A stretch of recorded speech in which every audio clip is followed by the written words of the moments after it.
રામપ્રતાપભાઈના સસરાનું નામ બળદેવ પ્રસાદજી હતું. તેમની વાડીમાં સરસ મજાના ફણસ થયા હતા. તેથી 5 ફણસ મોતીત્રવાડીને ઘેર મોકલાવ્યા ને 5 ફણસ ધર્મદેવને ઘેર મોકલાવ્યા.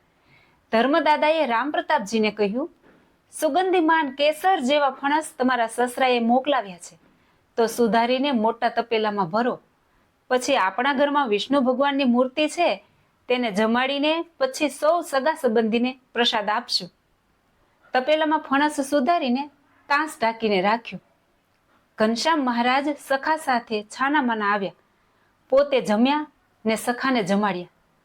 ફણસનું તપેલું ખાલી થઈ ગયું. જેમ હતો તેમ પાછો તાંસ ઢાંકી દીધો. ચીકણા હાથ ધોવા માટે નારાયણ સરોવરમાં ગયા.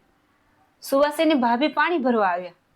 તેમણે પૂછ્યું, હાથ શા માટે ધોવા આવ્યા છો? ઘનશ્યામ બોલ્યા નહીં, પણ વેણીરામે કહ્યું, ફણસ ખાધા છે, તેથી હાથ ધોવા આવ્યા છીએ.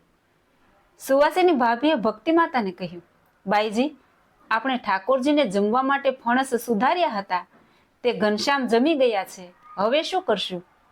ભક્તિ માતા બોલ્યા, ઠાકોરજીને જમાડ્યા પહેલા જમાય નહીં, હવે ઘનશ્યામને ઠીક કરીશ, આવે એટલી વાર છે. સોટી લઈને આંગણામાં બેઠા.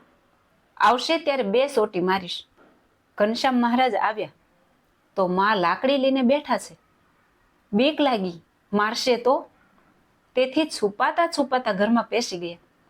પુત્ર ઘનશ્યામનું મનોહર મુખારવિંદ જોઈને માતાનો રોષ હતો તે ઉતરી ગયો ને તુરંત નજીક ગયા. બાથમાં ભીડીને મળ્યા.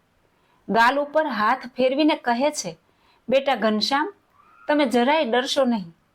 તમે તો મારા જીવન પ્રાણ છો. મનોહર મુખડું જોઈને હું જીવું છું. તમારા ઉપર વારી જાઉં.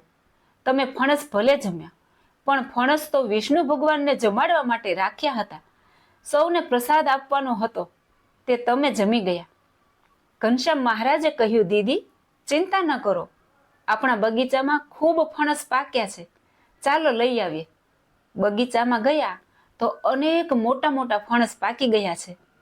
ભક્તિ માતા કહે છે, કાલે હું બગીચામાં આવી હતી, એક પણ ફણસ હતું નહીં, ને આજે ઓચિંતા આટલા બધા ફણસ ક્યાંથી થયા? આ બધો પ્રતાપ ઘનશ્યામ મહારાજનો છે. ફણસ લાવી સુધારી પ્રભુને જમાડી સૌને પ્રસાદ આપ્યો. ઘનશ્યામ મહારાજ કહે છે, ભાઈ, આ ફણસનું વૃક્ષ તો કલ્પવૃક્ષ છે. ભાઈ બોલ્યા, કલ્પવૃક્ષ તો સત્યયુગમાં હોય, કળિયુગમાં હોય નહીં. ત્યારે ઘનશ્યામે કહ્યું, અમારી ઈચ્છાથી આ વૃક્ષમાં કલ્પવૃક્ષનો આવિર્ભાવ થયો છે. તમે જે ચિંતવશો તે આ વૃક્ષમાંથી પ્રાપ્ત થશે. સંકલ્પ કરો. ભાઈએ વૃક્ષ સામે નજર કરી સંકલ્પ કર્યો.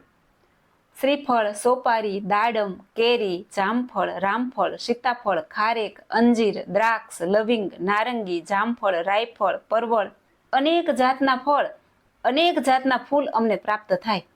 તો પાંદડે પાંદડે અનેક જાતના ફળ દેખાય છે. ભાઈ આશ્ચર્ય પામી ગયા. મોટા ભાઈ કહે છે, ઘનશ્યામભાઈ, કલ્પવૃક્ષનો આવિર્ભાવ આ વૃક્ષમાં ક્યાં સુધી રહેશે? ત્યારે પ્રભુ બોલ્યા, આપણા માતા પિતા આ લોકમાં હશે ત્યાં સુધી કલ્પવૃક્ષ સમાન વૃક્ષ રહેશે. બધી જાતના ફળ ફૂલ આ વૃક્ષમાંથી મળશે. જ્યારે ધામમાં સિધાવી જશે ત્યારે કલ્પવૃક્ષનો આવિર્ભાવ લય થઈ જશે. મહિમા સહિત ભક્તિ કરવી. વચનામૃતમાં શ્રીજી મહારાજ કહે છે, ભગવાનનું કેવું મહાત્મય જાણવું જોઈએ. ભગવાન વૈકુંઠ, ગોલોક અને બ્રહ્મમોલના પતિ છે. એવા ભગવાનને પામીને તુચ્છ વિષયના સુખમાં હું શું પ્રીતિ રાખું?